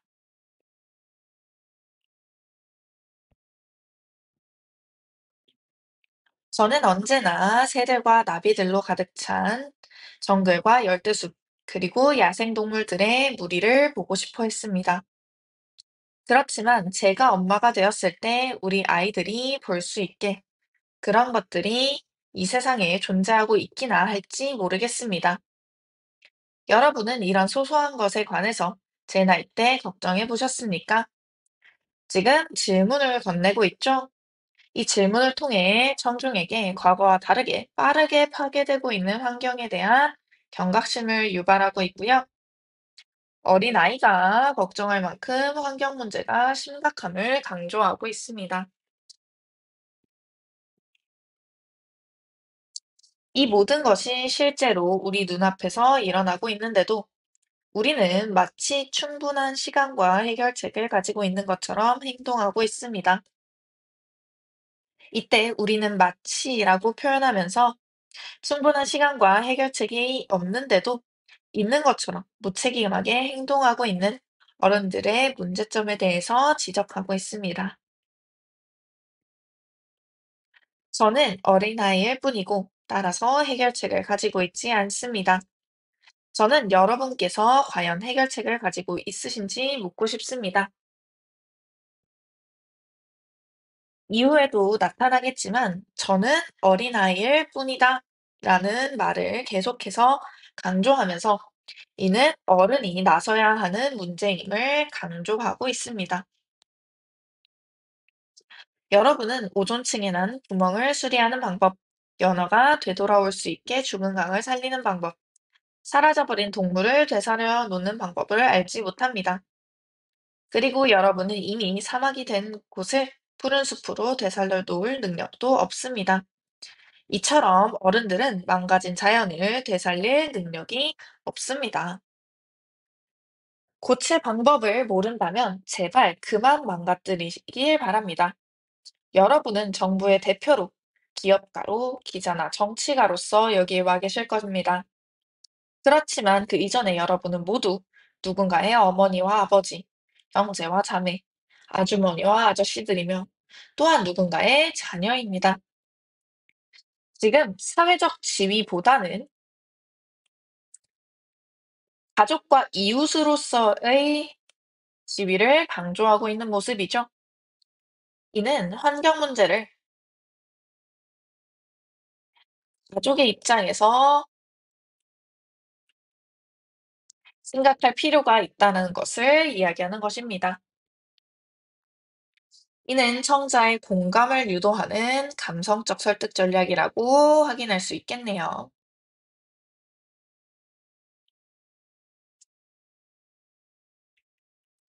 저는 어린아이일 뿐입니다.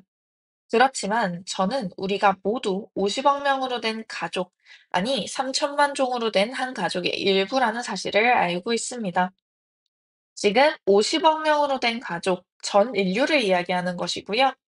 3천만으로 된 한 가족, 바로 모든 동식물과 인간을 아우르는 말이죠. 이렇게 전 세계가 힘을 합쳐서 환경 문제를 해결해야 함을 역설하고 있습니다.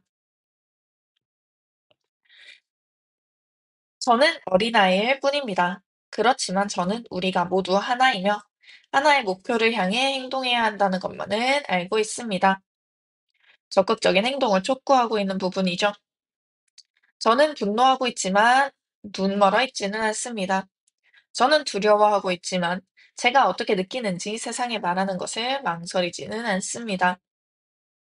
이렇게 연설자는 환경 문제를 외면하지 않고 이 환경 문제 해결을 위해 용기를 내어 나서는 사람이라는 것을 이야기하고 있고요. 사람들은 너무 많은 쓰레기를 만들어냅니다. 우리는 사고 버리고 또 사고 버립니다. 그러면서도 가난한 사람들과 나누려 하지 않습니다. 라고 이야기하면서 두 번째 문제, 빈곤 문제에 대한 이야기도 확인하실 수 있습니다.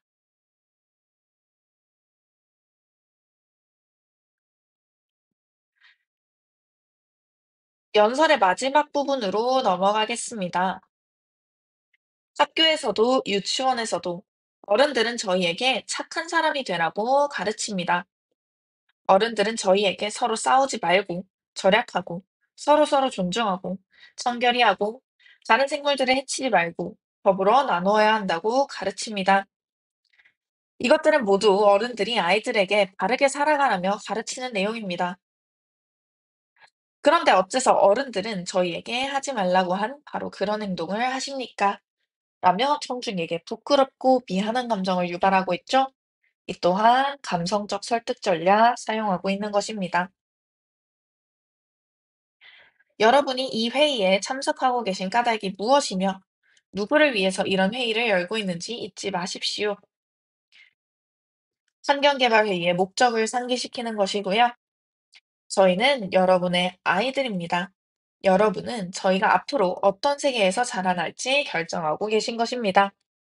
라며 이 모든 환경회의가 미래 세대를 위한 결정을 하도록 설득하고 있습니다. 이 또한 감성적 설득 전략입니다. 지금 글의 전반적으로 감성적 설득 전략이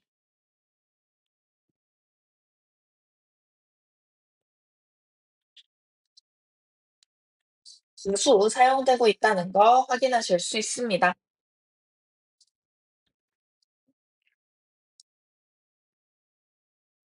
모든 일이 잘 될 거야. 우리는 최선을 다하는 중이고 세상의 종말은 오지 않을 거야. 라고 부모님들이 자녀들을 안심시킬 수 있어야 합니다. 그렇지만 여러분은 그런 말을 저희에게 더 이상 할 수 없을 것 같아 보입니다. 라며 지금 현재의 문제가 심각하며 사람들은 대책 없이 행동하고 있다는 것 다시 한번 강조합니다. 도대체 어린 아이들이 여러분이 하고 있는 회의의 우선순위에 올라 있기나 합니까? 라며 질문을 통해 미래 세대를 생각하지 않는 그런 어른들을 비판하고 있습니다. 저희 아빠는 항상 말씀하십니다. 너의 말이 아니라 행동이 진짜 너를 만든단다. 여기 아버지의 말을 인용한 이유와 그 목적에 대해서 묻는 문제에 자주 출제됩니다. 이용을 통해 어른들이 실제 행동으로 노력하기를 촉구하고 있는 것이죠. 여러분의 행동은 밤마다 저를 울게 합니다. 여러분은 항상 저희에게 사랑한다고 말합니다. 저는 이 자리에서 여러분께 호소합니다. 제발 여러분의 행동에 여러분의 말이 반영되도록 노력해 주십시오.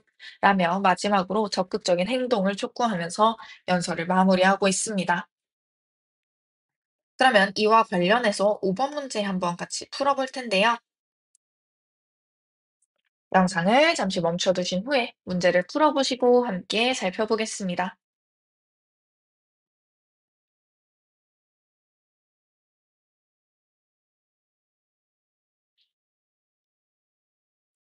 문제 풀어보셨나요? 윗글에 주로 활용된 설득 전략으로 가장 적절한 것 묻고 있습니다. 답은 3번이었습니다. 청자와의 공감을 유도하고 죄책감과 미안함을 자극하는 감성적 설득 전략입니다. 여러분은 저희의 부모입니다. 밤마다 저를 울게 합니다. 와 같은 표현을 통해 청자에게 죄책감과 미안한 감정을 불러일으키며 공감을 유도하고 있으므로 감성적 설득 전략 주로 사용하고 있다는 것 저희 앞선 내용에서 한번 살펴보았죠. 더 많은 자료는 저희 나무 아카데미 홈페이지에서 확인하실 수 있습니다. 지금까지 나무 아카데미였습니다. 감사합니다. 안녕하세요. 나무 아카데미입니다. 저희는 내신, 모의고사, 기출, 분석, 변형 문제를 제공하는 국어 전문 학습 자료 제공 사이트입니다. 저희가 이번에 함께 살펴볼 부분은요, 중학교 3학년 2학기 창비 껍빛단리입니다. 해방 이후의 상황을 함께 살펴보겠습니다.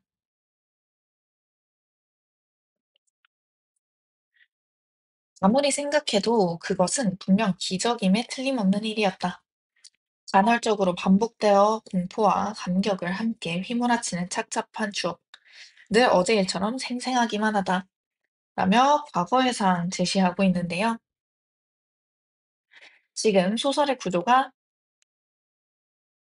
현재에서 과거로 진행되는 역순행적 구성이라는 것 확인할 수 있겠습니다. 아직 해방의 감격이 온 누리를 뒤덮어 소용돌이 칠 때였다. 바로 1945년 8월 15일 광복절을 기점으로 한 시기이죠. 말복도 지난 날씨건만 여전히 무더웠다. 이인국 박사는 이 며칠 동안 불안과 초조에 휘말려 잠도 제대로 자지 못했다. 지금 이인국 박사는 일제 시절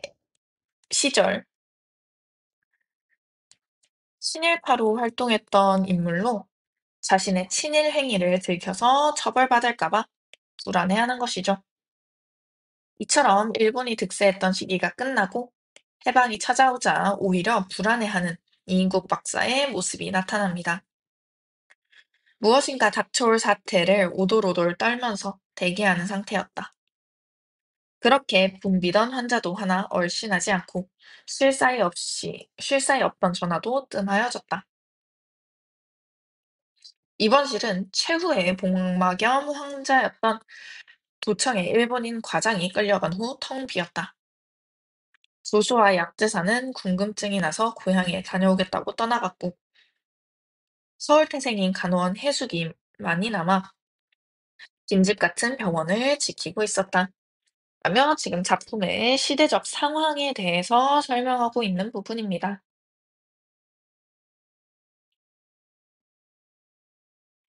2층 10조 다다미방에 손도시와 유카타 바람에 뒹굴고 있던 이인국 박사는 견디다 못해 부채를 내던지고 일어났다. 그는 목욕탕으로 갔다. 찬물을 퍼서 대야째로 머리에서부터 몇 번이고 내리부었다. 등줄기가 시리고 몸이 가벼워졌다. 지금 차오르는 불안감을 해소하기 위해서 찬물로 씻는 행동을 하는 모습이죠. 그러나 수건으로 몸을 닦으면서도 무엇인가 짓눌려 있는 것 같은 가슴속의 갑갑증을 가셔낼 수가 없었다. 이렇게 찬물을 맞은 후에도 불안은 사라지지 않았습니다. 이후 밖에서 환호하는 행렬을 보게 되는데요. 그때 벽보 하나를 보게 됩니다. 친일파 민족 반역자를 타도하자라는 벽보를 확인하게 되는데요.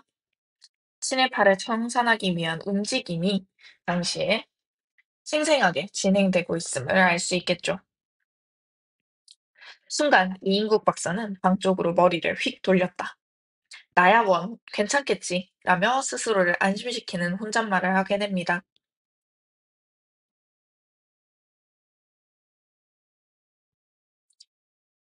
이렇게 불안에 떨고 있던 이인국 박사의 모습이 이 이후에도 나타나게 되는데요. 조금 넘어가서요.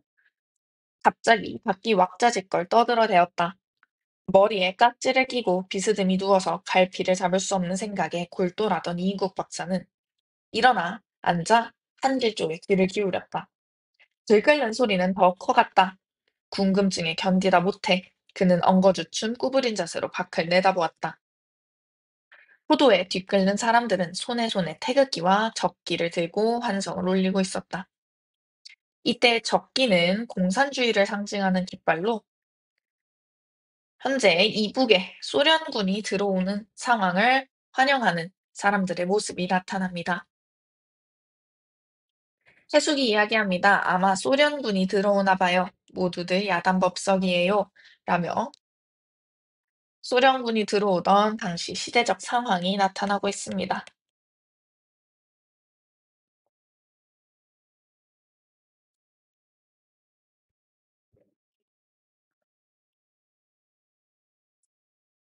이렇게 소련군이 이북으로 들어오게 되자 무엇을 생각했던지 그는 움찔 자리에서 일어났다. 그리고는 벽장문을 열었다. 안쪽에 손을 뻗쳐 액자 틀을 끄집어내었다. 국어 상용에 가. 지금 이 액자에 담긴 내용이 너무 중요합니다. 여기서의 국어는 일본어를 이야기하는 것으로 일본어를 늘상 사용하는 집이라는 뜻입니다. 이는 이인국 박사가 적극적으로 친일행위에 앞장섰음을 보여주는 것이죠. 이인국 박사의 친일행위를 단적으로 보여주는 예시입니다. 해방되던 날 떼어서 집어둔 것을 그동안 깜빡 잊고 있었다. 그는 액자틀 뒤를 열어 음식점 면허장 같은 두꺼운 모조지를 빼내어 글자 한자도 제대로 남지 않게 손끝에 힘을 주어 꼼꼼히 찢었다. 이 액자의 내용을 찢는 행위는 친일행위의 증거가 될 물건을 없애려고 하는 모습이죠. 시대 변화에 대응하는 이인국의 모습이 나타나고 있습니다. 이 종이장 하나만 해도 일본인과의 교제에 있어서 얼마나 떳떳한 구실을 할 수 있었던 것인가. 야릇한 미련 같은 것이 섬광처럼 머릿속을 스쳐갔다. 이때 미련은 친일파로서 누렸던 부와 명예에 대한 아쉬움이죠. 이 국여 상용의 가라는 액자를 찢으면서도 이인국 박사는 전혀 반성하지 않는 모습을 보여줍니다.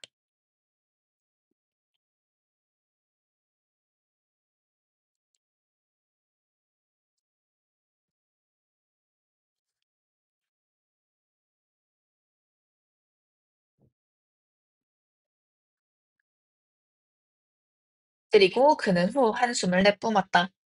그러고는 저금 통장에 잔액을 깡그리 내주던 은행 지점장의 호의에 새삼 고마움을 느끼는 것이었다. 그것마저 없었더라면 등골에 오싹한 한기가 느껴왔다. 지금 저금 통장의 잔액을 모두 현금으로 바꾼 것이죠. 자신에게 지금 그것 바로 돈이 있기 때문에 어느 정도 마음의 평안을 얻을 수 있는 것이지 돈마저 없었더라면 이인국 박사가 느끼는 불안은 더 심해졌을 것입니다. 무슨 정치가 오든 그것만 있으면 바로 돈만 있으면 시내 사람 절반 이상이 굶어 죽기 직전이야. 우리 집 차례는 아니겠지. 그는 손금고가 들어있는 안방 단스를 생각하면서 혼자 중얼거렸다.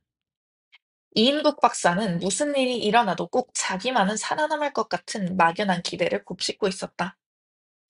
이인국 박사는 뛰어난 처세술을 가진 사람입니다. 또한 그 처세술에게 굉장히 강한 믿음을 가지고 있는 사람이죠. 따라서 여기서 이인국 박사는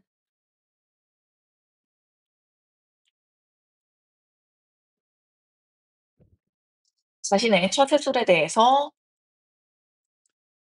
자부심을 가지고 있었음을 알 수 있습니다. 여기까지 껍빛단리 내용 짧게 살펴보았는데요. 껍빛단리와 관련된 문제 하나 같이 풀어보겠습니다. 3번 문제 한번 풀어볼 텐데요. 영상을 잠시 멈춰두신 후에 문제를 풀어보시고 함께 살펴보겠습니다.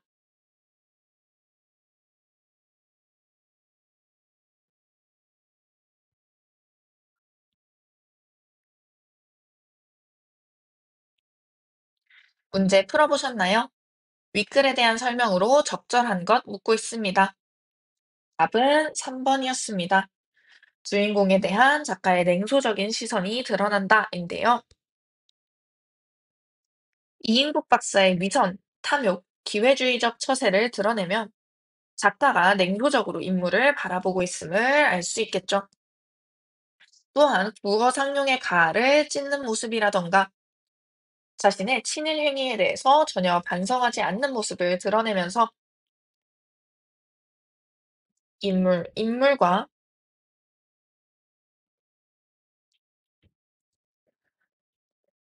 서술자 간의 비판적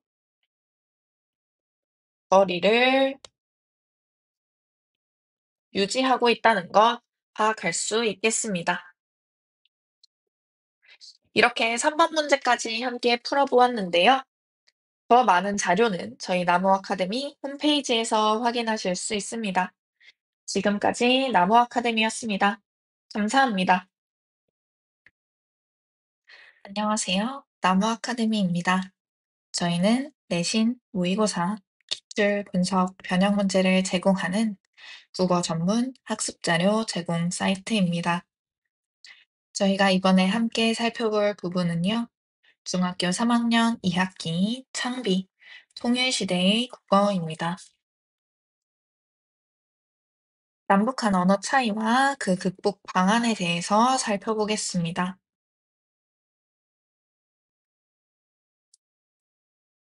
소적, 자갈, 사탕가루, 향료 같은 것을 한데 섞어 풀어서 크림 비슷하게 하여 얼음같이 차게 하거나 얼음 과자처럼 만든 음식의 하나.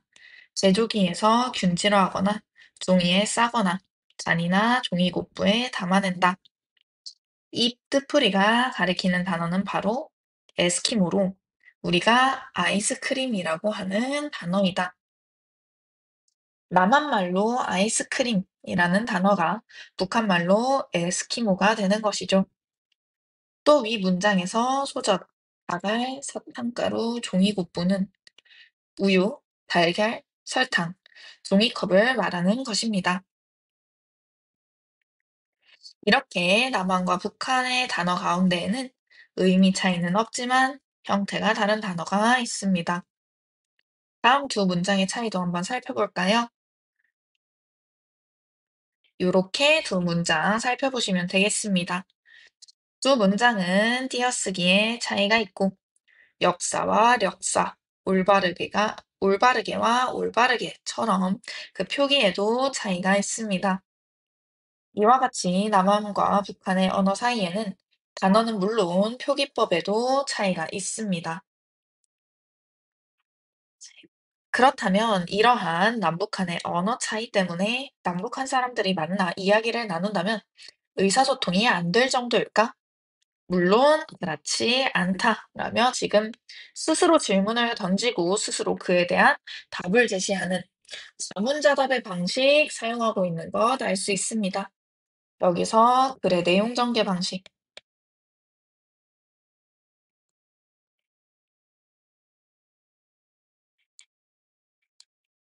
묻는 문제, 출제될 수 있습니다.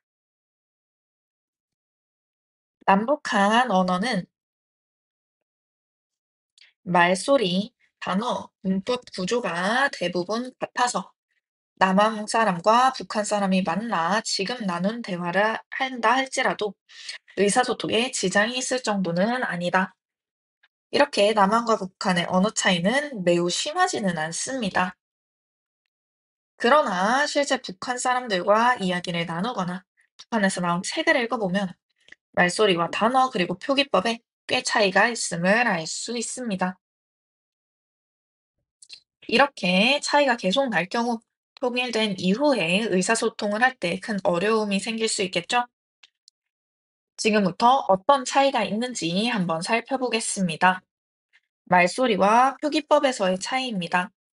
북한에서는 한자어의 어두에 리을이나 니은이 올 경우 이를 그대로 발음하고 표기합니다. 사실 저희는 어두에 리을이나 니은이 올 경우 이를 탈락시키는 두음 법칙이라는 음운 변동 현상을 활용하죠. 하지만 북한에서는 두음 법칙이 나타나지 않습니다. 또한 남한에서는 바닷가, 귓병, 장맛비, 등굣길, 나뭇잎, 빗물처럼 단어를 표기할 때 사이시옷을 쓰지만 북한에서는 사이시옷을 쓰지 않습니다. 띄어쓰기 역시 차이가 있는데요. 남북한 모두 단어 단위로 띄어쓴다는 원칙은 같지만요. 북한은 이 원칙을 따르되 단어를 붙여 쓰는 경우를 넓게 잡아 규정한 반면 남한은 극히 일부에 한해 붙여 쓰는 것을 허용하고 있습니다. 남한에서는 가고 있다, 읽게 하였다, 오지 않았다, 갈, 발을 알 수 없다. 이렇게 전부 다 단어 단위로 띄어쓰기를 하죠. 그런데 북한에서는요, 가고 있다, 읽게 하였다, 오지 않았다, 갈 바를 알 수 없다. 처럼 남한에서는 띄어쓰는 표기들을 북한에서는 붙여 쓰는 것 확인하실 수 있습니다. 다음으로 어휘의 차이인데요. 광복 이후 북한은 평양말을 기준으로 문화어를 제정했지만 남한에서는 표준어를 기준으로 사용하고 있죠. 이렇듯 북한 지역의 방언의 상단수가 문어에 포함되어 남한의 표준어와 달라진 어휘가 생기게 되었습니다. 또한 형태의 차이는 없으나 의미가 다르게 사용되는 단어도 있습니다. 배우의 경우 남한에서는 연기자만 배우라고 하지만 북한에서는 노래를 부르거나 춤을 추는 사람 등도 모두 배우라고 합니다. 이렇게 배우라는 단어의 의미 범위가 북한에서 더 넓다는 것 알 수 있습니다.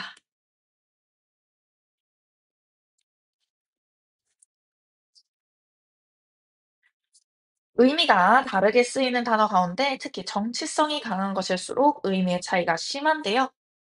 동무의 경우 북한 사전에 같이 어울려 사귀는 사람이라는 뜻풀이에 앞서 노동계급의 혁명 위협을 이룩하기 위하여 혁명 대우에서 함께 싸우는 사람이라는 뜻이 있는데요.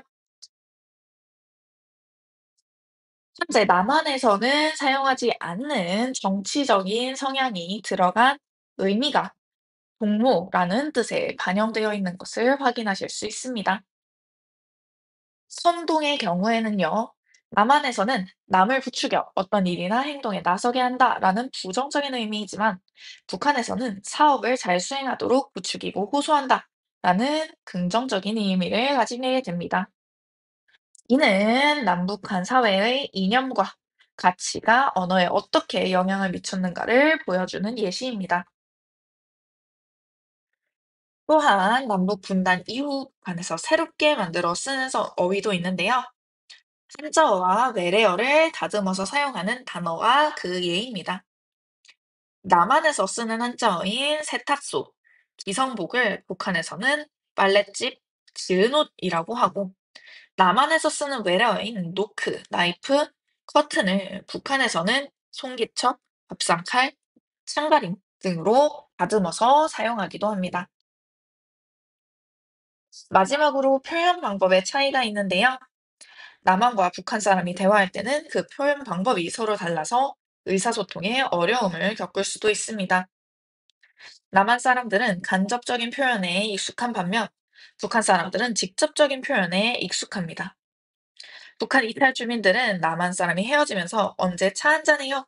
밥 한번 먹자. 라는 인사말을 하면 이를 고지곳대로 듣고 연락을 기다린다거나 나중에 연락할게와 같이 에둘러 거절하는 표현의 정확한 의미를 알아듣지 못하고는 합니다.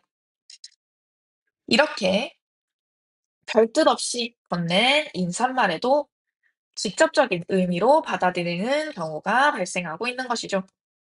그리고 북한 사람들은 남한 사람들보다 자신의 생각을 직접적으로 표현하지만 사과, 감사, 칭찬 표현을 어색해합니다.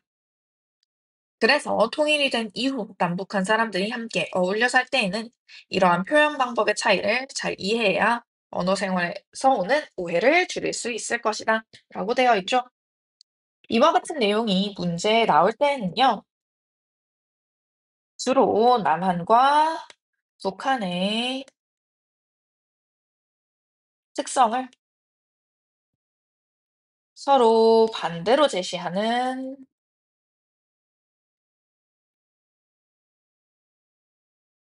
적절하지 않은 선지가 출제될 수 있습니다.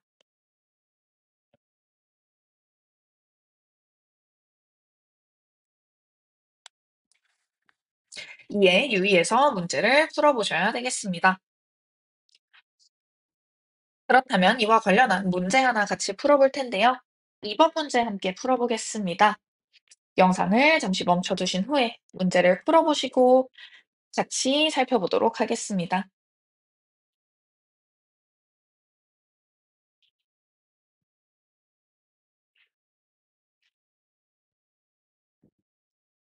문제 풀어보셨나요? 2번 남북한의 언어 차이를 표와 같이 정리할 때 적절하지 않은 것은 묻고 있습니다. 답은 2번이었습니다. 지금 보시면 바닷가, 장맛비, 비물 전부 다 사이시오 표기를 안 하고 있죠? 사이시오 표기를 하지 않는 것은 북한 언어의 특징입니다. 남한에서는 사이시옷을 사용해서 바닷가, 장맛비, 빗물이라고 쓰죠? 이는 남한 언어의 특성입니다. 서로 위치가 반대로 되어 있죠? 이와 비슷한 다른 여러 가지 예시들을 보면서 남한 언어와 북한 언어의 차이를 파악하시는 것이 중요하겠습니다. 더 많은 자료는 저희 나무 아카데미 홈페이지에서 확인하실 수 있습니다. 지금까지 나무 아카데미였습니다. 감사합니다.